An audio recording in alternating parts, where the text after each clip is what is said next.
mais uma vez. Convidar nosso presbítero, irmão Vinícius, para estar orando conosco. Em seguida, pastor Moreno estará entregando a palavra de Deus. Saúde, amada igreja, com a paz do Senhor. Curvem suas frontes, oremos. Senhor, meu Deus, meu Pai, muito obrigado, Pai amado, pela oportunidade de estarmos mais uma vez, Pai amado, em Tua presença. Agora, Senhor querido, em nome de Jesus te pedimos, Pai, o Senhor que conhece cada um dos corações que estão aqui esta noite, Senhor, um Senhor que nos tem sondado, Senhor, desde o momento que nós saímos de casa, Senhor, até este momento agora, Pai, traz-nos pão quente do céu, Senhor, em nome de Jesus, Senhor querido, fala aos nossos corações, Senhor, abra os nossos ouvidos, Pai, para a Tua palavra, Senhor, age em nós, Senhor, segundo o Teu querer e a Tua vontade, enche, Senhor, a boca do nosso irmão, Pai amado, com o Teu Espírito Santo, é o que nós te pedimos e te agradecemos, em nome de Jesus.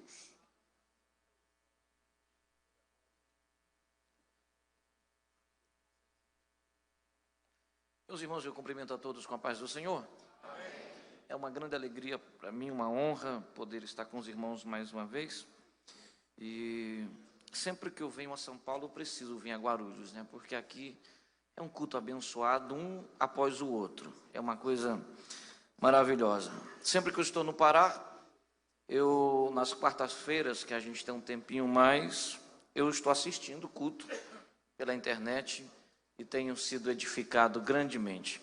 Abra sua Bíblia comigo, por favor, no Evangelho de Marcos, de Jesus, escrito por Marcos, no capítulo 4 e no versículo 35.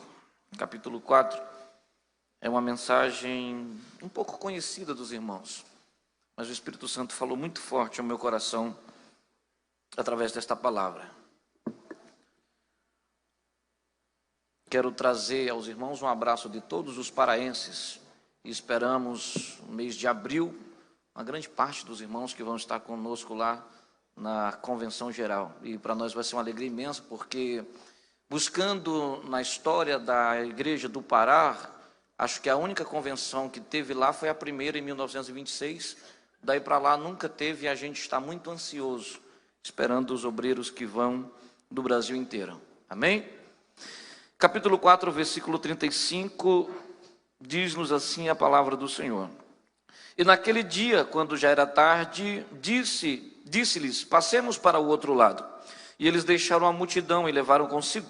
E assim como estava com ele no barco, haviam com eles outros pequenos barquinhos. E se levantou uma grande tempestade de ventos, e as ondas batiam dentro do barco, de modo que já se enchia. Ele, porém, estava à polpa do barco, dormindo sobre uma almofada. Eles despertaram, eles perguntaram, mestre, não te importa que pereçamos? Ele, levantando-se, repreendeu o vento e disse ao mar, cala-te e aquieta-te. E o vento cessou, e houve uma grande bonança. E então lhes perguntou, por que sois ainda tão tímidos? Como ainda não tendes fé? E encheram-se de grande temor e diziam uns para com os outros, mas quem é este que até o vento e o mar lhes obedecem? Amém? Pode tomar seu assento. Que Deus abençoe. Os versículos que nós lemos retratam um momento extraordinário do ministério de Jesus. Aqui Jesus está com seus discípulos e, como sempre, cercado de uma grande multidão. E Jesus, que está prestes a partir, ir para o Pai, e deixar os seus discípulos continuando aquilo que ele havia começado, continuando anunciando o Evangelho e espalhando em todas as nações da terra.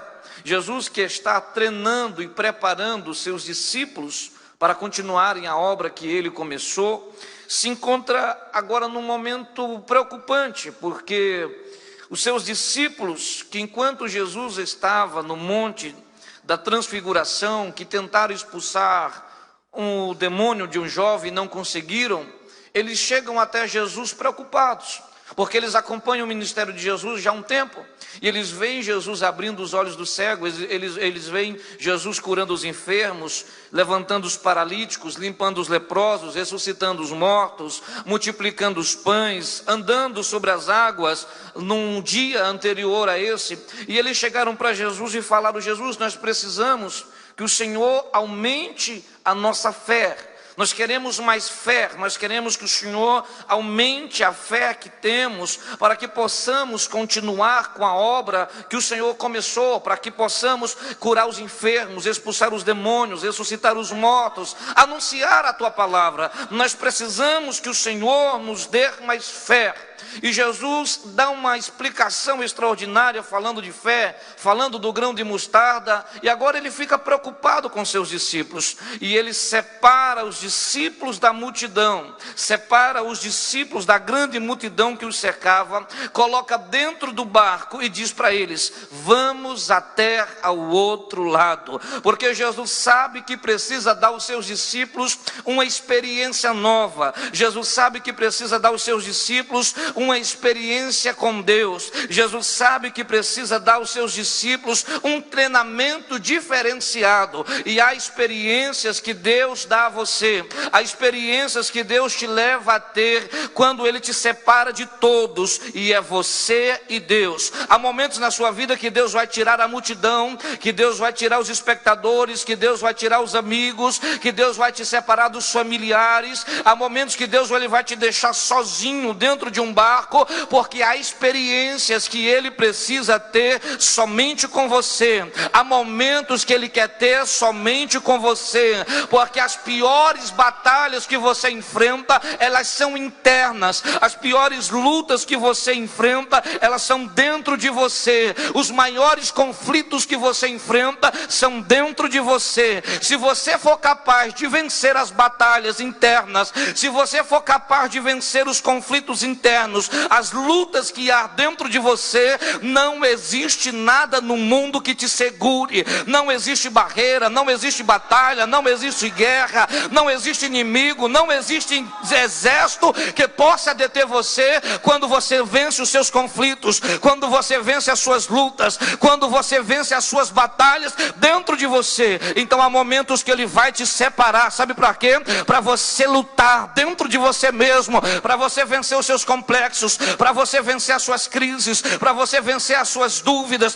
para você vencer os seus medos, para você vencer as suas próprias dificuldades, porque não existe crítica maior do que a autocrítica, não existe condenação maior do que a alta condenação. É por isso que Ele está colocando dentro do barco e dizendo para eles: vamos até o outro lado, porque a primeira coisa que Jesus deixa claro na sua vida é que Ele tem propósito. Você precisa entender que na sua vida você precisa ter propósito, que Jesus tem um propósito na sua vida, que Jesus não te chamou para você ser mais um, que Jesus não te chamou para você seguir o fluxo da multidão, que Jesus não te chamou para você ir, aleluia, com os demais. Jesus te chamou para fazer a diferença neste mundo. Jesus te chamou para o nome dele ser glorificado. Jesus te chamou para nadar contra a correnteza se for preciso, mas Ele está dizendo: tem propósito, vai chegar até o outro lado. Ele está dizendo para você nesta noite: a sua vida nasceu com propósito,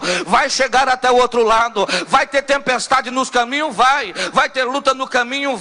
Mas nada vai desviar você do seu propósito, nada vai desviar você daquilo que Deus projetou para a sua vida, nada vai tirar você daquilo que Deus te chamou, porque Ele estabeleceu na sua vida um propósito. E o maior problema das pessoas do nosso tempo é que elas vivem sem propósitos. A grande maioria vive sem saber aonde quer chegar. A grande maioria vive sem saber aonde quer ir. Tem crente que passa a vida inteira sentada num lugar dizendo: Deus, o que é que o Senhor quer para mim? Deus, o que é que o Senhor quer para a minha vida? Deus, o que é que o Senhor quer que eu faça? E Deus está olhando para você e perguntando: o que é que você quer para a sua vida? O que é que você quer fazer? Quais são os seus propósitos? Quais são os seus sonhos? Quais são os seus ideais? Aonde é que você quer chegar? Aonde é que você quer ir? Porque quando você sabe aonde quer chegar, Deus te mostra o caminho. caminho para lá. Quando você sabe qual é o seu sonho, Deus te mostra como realizar. Quando você sabe aonde quer ir, Deus te faz chegar. Mas você precisa ter propósito na sua vida. Estamos encerrando há poucos dias o mês de setembro. E o mês de setembro ele foi classificado como o mês do alerta por causa do suicídio.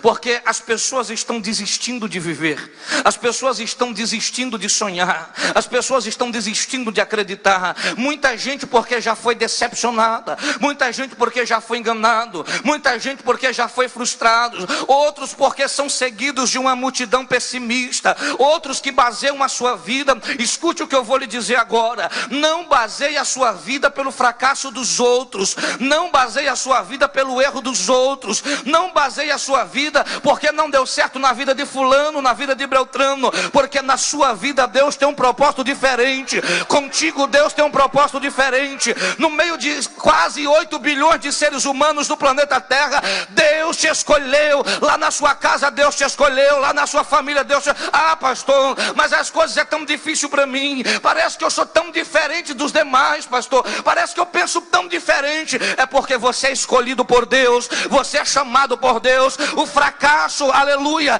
de alguém que não conseguiu permanecer, não quer dizer que vai ser o seu fracasso. Porque não deu certo na vida de alguém, não quer dizer que não vai dar certo na sua. Porque há uma diferença, há uma promessa que Jesus disse: aquele que for fiel até o fim, aquele que for fiel até o fim, aquele que for fiel até o fim, eu darei a ele a coroa da vida. Porque tem gente que não consegue, ele não tem coragem de lutar, ele não tem coragem de seguir. Aí ele diz para você: ó, sonha com isso não, desiste, isso não vai dar certo. Não deu certo para o seu, não deu certo para mim, não deu certo para minha família. Tem gente que chega, irmão, quantas vezes disseram para mim: por que você quer fazer faculdade? Ninguém na sua família nunca fez uma faculdade. Por que você quer sair? Eu sou lá do estado do Ceará, do interior do estado do Ceará. Por que você quer ser um pregador? Na minha mocidade, na época em que eu estava lá com jovens, éramos 42, nenhum deles está pregando, nem a maioria nem está crente. E eles disseram para mim: por que você quer tentar? Por que você quer ir? Eles não conseguiram, você não vai conseguir também. Eu entendi que a cada um Deus tem um propósito na sua vida. Pode não ter dado certo para mais ninguém, mas para você vai dar certo, para você vai dar certo, para você vai dar certo. Sabe por quê? Porque você não vai desistir. Você vai enfrentar os gigantes, vai enfrentar os leões, vai enfrentar as lutas, vai vencer as lutas dentro de você, porque você sabe que há um Deus no céu que cuida de você. Propósito. Tem gente que fala: pastor, mas já está terminando o ano, eu sonhei tanto, eu fiz tantos projetos, pastor, estou desistindo porque o ano está acabando e eu não consegui nada. Eu desafio você nesta noite a sonhar mais uma vez. Eu desafio você nesta noite a acreditar mais uma vez. Eu desafio você nesta noite a sentar e escrever o seu projeto mais uma vez. Porque o Deus que eu sirvo é um Deus arquiteto, é um Deus construtor, é um Deus de projeto. O nosso problema é que nós queremos fazer de Deus um mágico. Nós queremos que Deus faça as coisas no estalar de dedo. Você precisa entender uma coisa: o Deus que você serve é um Deus construtor, é um Deus arquiteto, é um Deus que faz o seu milagre chegar gradativamente, vai crescendo, vai acontecendo. Deus vai abrindo as portas, as coisas vão acontecendo. É um Deus que vai fazer você subir escadas, degraus por degraus. Mas deixa eu te dizer, pode ter certeza, você vai chegar do outro lado, vai chegar do outro lado, vai chegar do outro lado. Quantos aqui tem coragem de ainda sonhar, de ainda acreditar que Deus pode mudar o seu ano e dar o melhor ano da sua vida? Tem alguém? Então dê um glória, faça um barulho, diga alguma coisa, porque Deus está dizendo: você vai chegar do outro lado. Ele coloca dentro do barco e diz para ele: vamos até o outro lado. Entenda isso, irmão. Pode acontecer o que acontecer, Pode vir a tempestade que vier, Jesus tem uma palavra: você vai chegar até o outro lado. Ah, pastor, mas eu já cometi muitos erros, eu já cometi muitos deslizes, pastor, eu queria ser diferente, eu queria não ter cometido tanto erro, eu queria poder voltar ao passado, pastor, e fazer tudo diferente. Entenda uma coisa nesta noite: todos os físicos do mundo, todos os cientistas do mundo chegaram à conclusão: ainda que o homem consiga criar uma máquina que ela possa viajar no tempo, jamais ela poderá voltar ao passado, porque o passado se desfaz. Então para de tentar voltar e começa a seguir, para de retroceder e começa a ir à frente, para de tentar consertar, aleluia, tentando voltar, vivendo do passado, e começa a olhar para frente. Prosseguimos para o alvo, para o prêmio da soberana vocação, para aquilo que Deus tem preparado para você. Aleluia. Jesus coloca eles dentro do barco e diz: vamos até o outro lado. Tem gente que fica: pastor, mas às vezes nós nos colocamos dependentes de certas coisas que não são necessárias. Existem duas frases que fazem toda a diferença na sua vida: o que você quer e o que você precisa. E nem sempre o que você quer é o que você precisa. Porque tem gente que fala assim: pastor, para mim mudar de vida, eu preciso ter isso. Pastor, para mim mudar de vida, eu precisaria ter nascido de outra família. Eu precisava ter nascido em outro lugar. Eu precisava ter nascido em outro ambiente. Escute, Deus, Ele age na sua vida a partir daquilo que você tem. Deus, Ele age na sua vida a partir daquilo que você é. Deus age na sua vida a partir do lugar que você está, porque aquilo que você tem, aquilo que você é, aleluia, aonde você está, são todas as ferramentas que Deus precisa para começar a sua vida. Então escute o que eu vou lhe dizer: o que você tem hoje, o que você quer hoje, o que você é hoje, o lugar que você está hoje, é tudo que Deus precisa para mudar a sua história.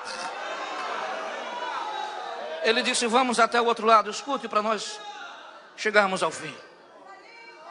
E eles estão dentro do barco. E sabe o que é interessante?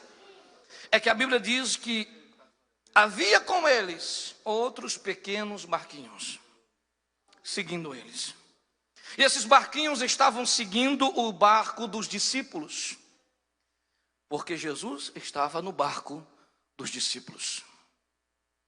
Eles estavam seguindo o barco dos discípulos, porque Jesus estava no barco dos discípulos. Enquanto Jesus estiver no seu barco, a sua família vai seguir você. Ah, pastor, mas e as tempestades que eu vou enfrentar? Não tem problema. Enquanto Jesus estiver no seu barco, a sua família vai seguir você. Enquanto Jesus estiver no seu barco, as coisas vão dar certo. Enquanto Jesus estiver no seu barco. Porque tem gente que acha que é porque ele é bom, que é porque ele é, que é porque ele tem. E na verdade é só porque Jesus está no seu barco. Enquanto Jesus estiver no seu barco, tudo vai dar certo. Quantos estão com Jesus no barco aqui nessa noite? Pode dar um glória ao nome dele. E quando eles chegam no meio do mar da Galileia, do lago de Genezaré, a Bíblia diz que levantou-se uma tempestade de ventos. Tempestade do quê? Diga isso bem forte: tempestade do quê? De ventos. E o vento estava lançando as ondas sobre o barco, e o barco estava se enchendo de água. Agora imagina o desespero dos discípulos. Estão no meio do mar, o vento está soprando por todos os lados, o vento está arremessando as ondas contra o barco, e o barco está se enchendo de água. Eu entendo um pouco de barco, porque no Pará 70% é barco. E eu descobri que todo barqueiro, maior ou menor que seja, ele tem dentro do seu barco um baldinho. Diga para quê? Para tirar a água do barco quando ele começa a encher. Todo barqueiro, ele tem dentro do seu barco alguns baldinhos. E esses baldinhos é porque ele sabe que vai enfrentar tempestades, ele sabe que o barco dele pode pegar água e ele tem que ir tirando essa água dentro do barco. E os discípulos estão enfrentando a tempestade de ventos. Diga de ventos. Diga com mais força, diga de ventos. E o vento está soprando nas ondas, as ondas batendo no barco e o barco enchendo de água. E eles, como todo pescador, com a grande maioria estão preparados. Então eles têm cada um nas suas mãos um baldinho. E eles pegam aquele baldinho, começa a tirar água, começa a tirar água, começa a tirar água. O vento está soprando nas ondas, as ondas batendo, enchendo o barco, eles estão tirando. E de repente eles começam a se cansar. Porque quanto mais água eles tiram, mais água o vento manda para dentro do barco. Quanto mais água eles tiram, mais água o vento manda para dentro do barco. E eles estão cansados, estão exaustos. Aí eles começam a olhar para um lado, começam a olhar um para o outro, Pedro para João, João para Tiago, Tiago para Tomé, Tomé para Judas, João olhando para um outro. E sabe o que eles se dão conta? Peraí, Jesus está no barco com a gente. Vamos procurar Jesus, porque Jesus está no barco com a gente. Escuta o que eu vou lhe dizer nesta noite. Por pior que seja a tempestade, nunca se esqueça, Jesus está no barco com você.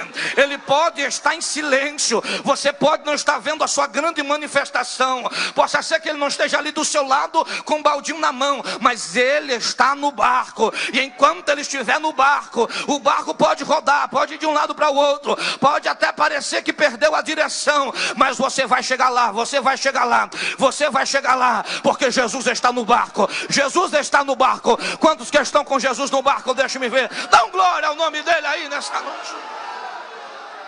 E eles vão procurar Jesus. Espera aí, cadê Jesus? Vão procurar Jesus. E eles saem para procurar Jesus.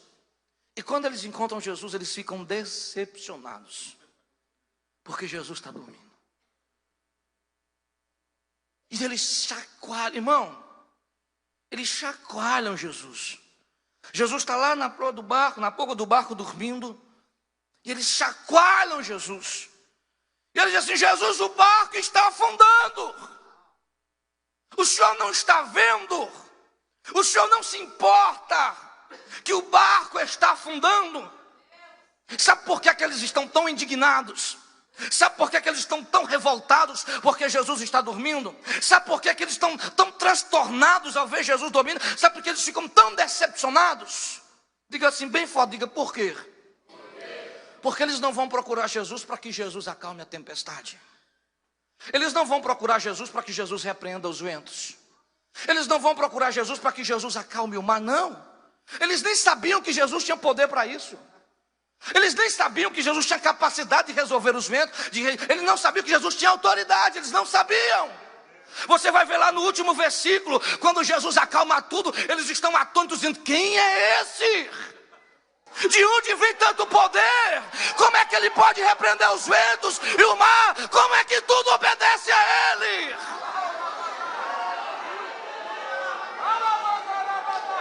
Aleluia. Tem crente que está há 20 anos na igreja e ainda não entendeu o que Deus é capaz de fazer por ele. Tem gente que está dizendo: ah, pastor, eu não sabia que Deus podia fazer tanto milagre assim. Ah, pastor, eu não sabia que Deus me amava tanto. Mas como não? Se ele deu o seu próprio filho para morrer por você na cruz do Calvário. Tem gente que está dizendo: ah, pastor, eu pensei que acontecia milagre lá não sei aonde, lá em outro país, lá nos tempos dos apóstolos. Ei, o Deus que agiu no passado é o Deus que age hoje. O Deus que age na África é o Deus que age no Brasil. O Deus que age na vida do vizinho é o Deus que age na sua vida também. Tem gente dizendo: pastor, mas eu não sabia.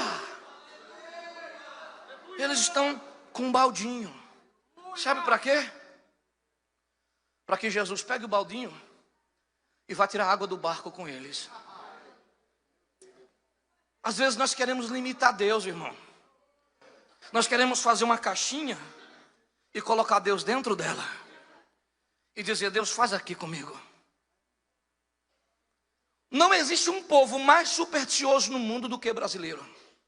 Brasileiro é o povo mais supersticioso do mundo. É por isso que essas igrejas neopentecostais que andam com Roger Unzida, com não sei o que, dá tão certo no Brasil. Porque o povo é supersticioso. E tem crente supersticioso. Tem gente que fala assim: ah, pastor, eu não sou supersticioso. Não, não. Quero ver você passar debaixo de uma escada sexta-feira 13. Sem fazer um sinal da cruz. Passa um gato preto na sua frente, tudo que der errado no seu dia, você vai dizer: foi por causa daquele gato. E o problema da nossa superstição é que nós queremos trazer Deus para dentro dela. Nós queremos dizer a Deus como é que Ele tem que fazer. Nós queremos dizer a Deus quando é que Ele tem que fazer. Nós queremos dizer a Deus de onde é que Ele tem que trazer. Nós queremos criar um mundinho, uma caixinha, colocar Deus dentro dela e dizer: Deus, se o Senhor fizer assim, eu acredito. Se for desse jeito, eu creio. Mas escute, Deus não quer entrar nessa caixinha. Deus não quer entrar nesse seu mundinho que é natural, que é simples. Esse mundo que você só vê o que não dá certo, pessimista. Não, Deus quer tirar você de dentro dessa caixinha que você vive. Deus quer tirar você desse mundo natural e levar você para o mundo dele, onde tudo é possível aquele que crê. Quantos querem ter uma experiência sobrenatural? Quando Deus levanta a sua mão, dê um glória, faça alguma coisa. Aleluia. Agora escute para nós encerrarmos. Jesus, quando levanta, Ele não olha para os baldes. Jesus não olha para o mar. Porque o problema dos discípulos era o vento.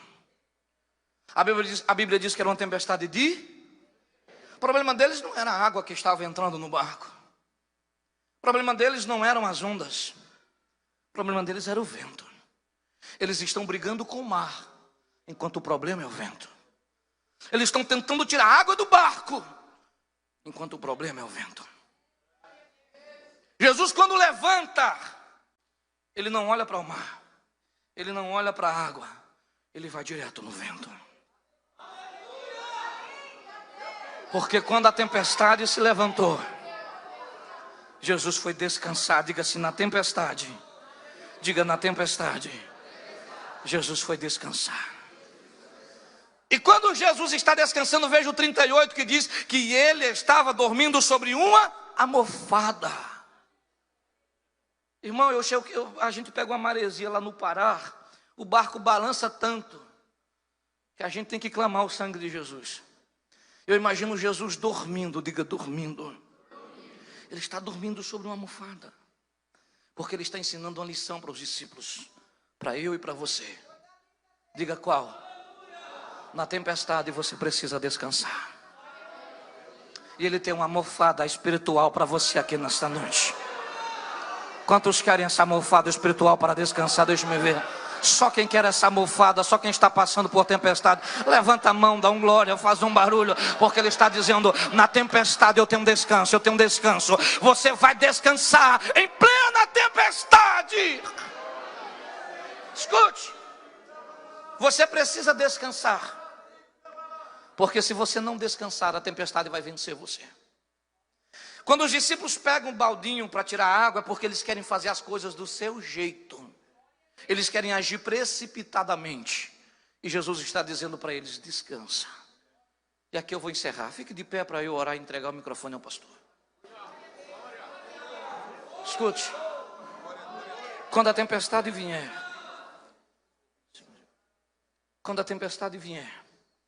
só existe uma única coisa que você precisa fazer em primeiro lugar: é descansar. Talvez você esteja muito cansado das suas tempestades, das suas lutas. Talvez você esteja tão cansado de não ter propósito, de não saber para onde quer ir. A coisa mais triste na vida de uma pessoa que não tem propósito é quando ela deita à noite para dormir, que não sabe o que vai acontecer amanhã. Mas Jesus está dizendo: eu sou essa almofada que você precisa. Eu sou o seu descanso em plena tempestade. É possível descansar no meio da tempestade. E eu quero fazer uma pergunta especial para você nesta noite. Você que não é crente, ou você que talvez esteja afastado da igreja, Jesus tem descanso para você aqui nesta noite. Eu ouvi uma mensagem extraordinária ontem à noite do nosso pastor, Jesus dizendo: vinde a mim, todos vós que estáis cansados e sobrecarregados, e eu vos aliviarei. E eu quero perguntar nesta noite: onde está a primeira pessoa que vai aceitar Jesus como Salvador?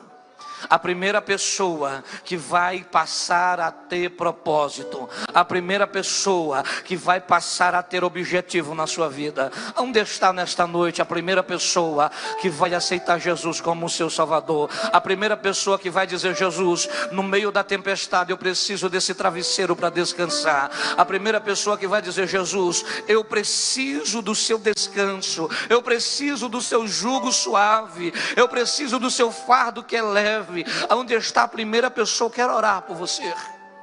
Jesus te trouxe aqui nesta noite para te dizer: é possível você chegar ao outro lado, apesar de tantas lutas. Agora escute, são as suas escolhas que fazem toda a diferença. Quantos aqui nesta noite precisam de um agir de Deus? Digam amém. Guarde o que eu vou lhe dizer. Deus, Ele reage em cima daquilo que você age. Se você agir, se você tomar atitude, Deus vai reagir em cima disso. Tudo que você precisa fazer é convidar Jesus para o seu barco. Onde está a primeira pessoa? Onde está a primeira pessoa?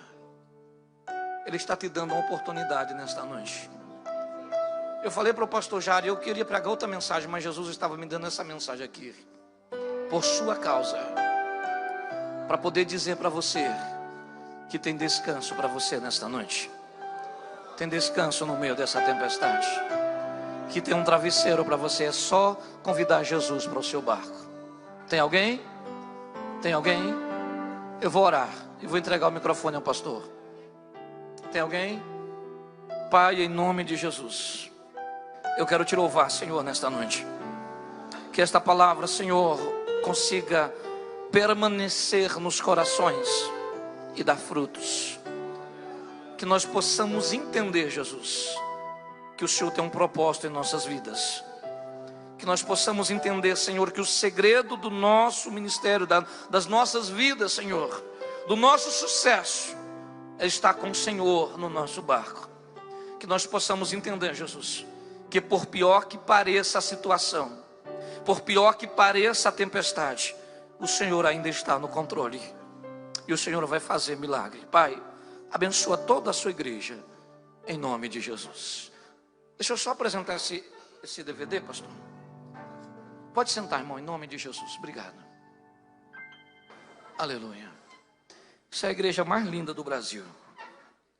Eu me sinto muito feliz aqui. Esse DVD que eu tenho aqui, eu só tenho ali uns 20. Ele conta toda a história das Assembleias de Deus. Esse DVD foi fabricado, foi projetado pela Comiadepa. Comiadepa, ela foi fundada em 1921, até 5 anos antes da própria CGADB, que foi a primeira convenção das Assembleias no Brasil. E nós estamos ali, debaixo da bênção do nosso pastor, presidente, pastor Wellington, que é o presidente da CGADB, e nós estamos alegres com isso. E nós fabricamos, irmãos, a história. Existem tantos milagres que a igreja não conhece, de ressurreições que houve lá no Pará, de pessoas que saíram do coma, de milagres de cura, de pastores que enquanto ministravam levitavam pela presença de Deus, que eram tão extraordinárias. Nós fizemos agora, dia 18 de junho, 107 anos de Assembleia de Deus no Brasil. Aqui nós temos o testemunho da irmã Celina de Albuquerque, que foi a primeira brasileira a ser batizada com o Espírito Santo no Brasil, dia 18 de junho de 1911, na madrugada, enquanto oravam, ela foi batizada com o Espírito Santo, e é onde nasceu as Assembleias de Deus. Toda a nossa história está ali, amém? Eu só tenho uns 20 DVD, não tem mais do que isso, e esse DVD é fabricado pela AME, que é a nossa associação lá no Pará, e eu vou fazer para você o preço de custo, porque o meu desejo é que todo assembleiano conheça a verdadeira história das Assembleias de Deus no Brasil, porque um tempo atrás andou um camarada falando diferente aí, mas aqui tem a verdadeira história. Amém? Obrigado, meu pastor.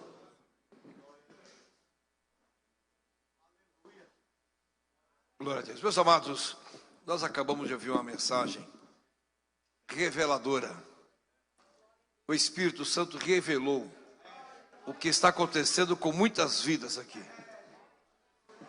A gente lê um texto tantas vezes, mas o Espírito Santo muitas vezes ele nos surpreende com a mensagem que tem nos textos, que nós às vezes não identificamos. O pastor Moreno nos trouxe aqui a palavra de Deus. Ele disse até que tinha outra mensagem, mas Deus o incentivou para que trouxesse esta, porque esta era a mensagem que precisávamos ouvir. Aleluia. Mas o que eu achei interessante foi quando ele disse a respeito de que quando os discípulos procuraram ao Senhor Jesus, eles questionaram com o Senhor. Eles não pediram para que Jesus repreendesse os ventos e o mar. Tanto é que ele observou isso, que eles se surpreenderam quando Jesus repreendeu os ventos e o mar. Eles foram questionar com Jesus: Senhor, não te dá que pereçamos? Ou seja, não te importas que estamos perecendo? Não te importas que a tempestade se levantou contra nós?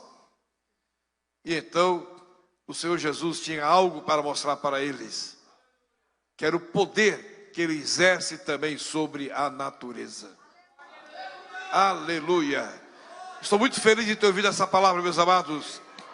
Ela falou alto ao meu coração, tenho certeza que falou alto a muitos corações aqui nesta noite. Experiência que os discípulos precisavam ter para que pudessem ser amadurecidos, edificados, para que aumentassem ou que talvez estruturasse a confiança em Jesus Cristo. Aleluia! Talvez você não entenda o porquê as tempestades se levantam ou têm se levantado contra você. Talvez você não entenda por que tantas dificuldades, mas essa noite você entendeu que Jesus tem propósito especial para a tua vida. Para cada um de nós tem uma tempestade, poderíamos assim dizer. Para cada um de nós há um efeito especial nas ações de Jesus sobre as nossas vidas. Porque é possível que uma luta que uma irmã esteja enfrentando, é possível que outra não aguente. Então Jesus dosa, vai dosando. Aquilo que você pode aguentar, você vai aguentando. E quando você prepara o baldinho para tirar a água que não vai adiantar, porque tem muita água e o baldinho é pequeno, aí Jesus se apresenta e diz: olha, eu vou fazer com você o que você nem imagina. Eu vou operar o milagre da sua vida que você nunca imaginou. Aleluia! Você está com um baldinho para se livrar do problema, e Deus tem a solução que o teu problema precisa. Aleluia! Glória a Jesus! Glória a Deus! Muito bem aplicada a palavra.